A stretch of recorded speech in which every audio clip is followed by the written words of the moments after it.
যে সেই রাতের ভোট দিনের ভোট রাত্রে হবে ও ভোট আমাদের যেভাবে দেখছি, আমার জেলার কথা বলতেছি, আমার জেলায় একজন ঝালকাঠির বৃহত্তম প্রবীণ নেতা ছিল আমির হোসেন আমু, তাকে প্রত্যেকটা প্রতিনিধি বলতো যে আমাদের একটা ভোট হইলেই হইতো। আমির হোসেন আমুকে টাকা দিয়ে এলে সে স্লিপ দিত, সেই চেয়ারম্যান হয়ে যাইত। সে এমনকি একটা ইউনিয়ন পরিষদের মেম্বার, একটা ভাইস চেয়ারম্যান, সেও তাকে একটা ভোট দিলে তাকে টাকা দিয়ে আসলে সে মেম্বার চেয়ারম্যান হয়ে যেত। এমনকি কোন স্কুল, মাদ্রাসা, মসজিদ, মন্দির, গির্জা এমন কোনো জায়গা নাই যে তাকে 5% বলে টাকা না দিলে কোনো কাজ চলতো না।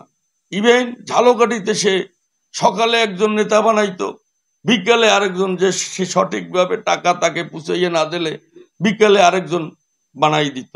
সে প্রত্যেকটা যে চেয়ারম্যানদের কাছ থেকে, উপজেলা চেয়ারম্যানের কাছ থেকে, মেয়রের কাছ থেকে, ইভেন কি সে প্রত্যেকটা সেক্টরে সে লিজ দিয়ে দিত।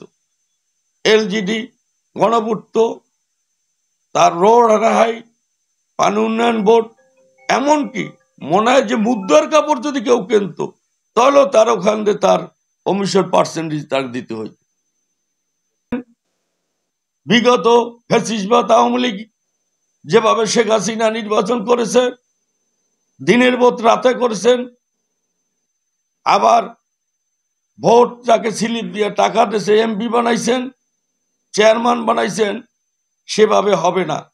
এখানে যার ভোট, আমার ভোট আমি দেব, যাকে খুশি তাকে দেব, এই একটি মেসেজ আমাদের প্রত্যেকটা গ্রামে গঞ্জে, হাটে, বাজারে, স্কুল, কলেজ, মাদ্রাসা, মসজিদ, গির্জায় একটাই মেসেজ দিতে যে আমরা স্বচ্ছ ভোট চাবো ও যার ভোট তাকে দেব, যার খুশি তাকে দেব। এই বিষয়ে আমাদের 4% খুব কঠিন ভূমিকা নিচ্ছেন, যে এই নিশিরাতে আর ভোট হবে না বাংলাদেশে, যার ভোট সে দেবে ও সকাল 8টা থেকে 5টা তৈরি ভোট হবেন। এখানে যাকে ভোট দেবে সেই বিজয় হবেন।